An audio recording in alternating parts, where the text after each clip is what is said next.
اعوذ باللہ من الشیطان الرجیم، بسم اللہ الرحمن الرحیم۔ علماء کرام موجود ہیں اور ہم سے پہلے بھی بیان ہو چکا ہے اور ان کے سامنے جسارت ہے کچھ بیان کرنا۔ بہرحال جو حضرات اور جو خواتین حج پہ جا رہی ہیں ان کو سب سے پہلے مبارکباد کہ یہ سفر ان کا جو ہے وہ مقبول رہے اور خداوند عالم کی بارگاہ میں یعنی قبول ہو۔ جیسا کہ ابھی حج پہ بہت سے یعنی باتیں اور بہت سی فضیلتیں بیان کی گئی ہیں،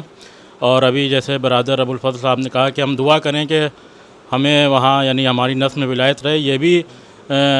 نبی اکرم کا قول ایک حدیث ہے کہ دین کے 5 ارکان جو ہیں وہ اہم ہیں دین اسلام کے،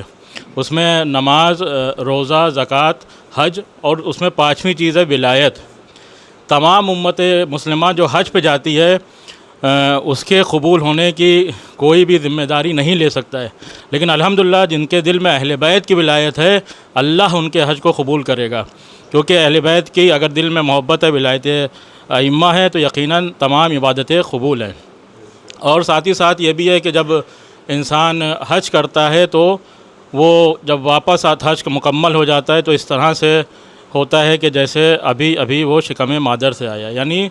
نومولود ہے، تو اس کے گناہ معاف کرتے ہیں۔ یقیناً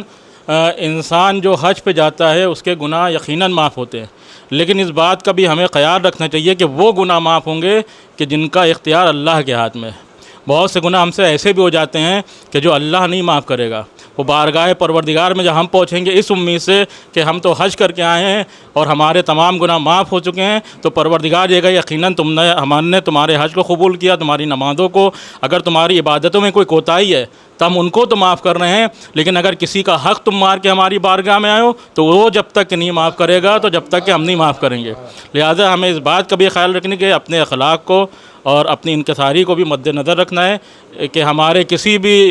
یعنی عمل سے نہ اللہ کو تکلیف پہنچے اور نہ بندوں کو تکلیف پہنچے۔ وآخر دعوانا ان الحمدللہ رب العالمین۔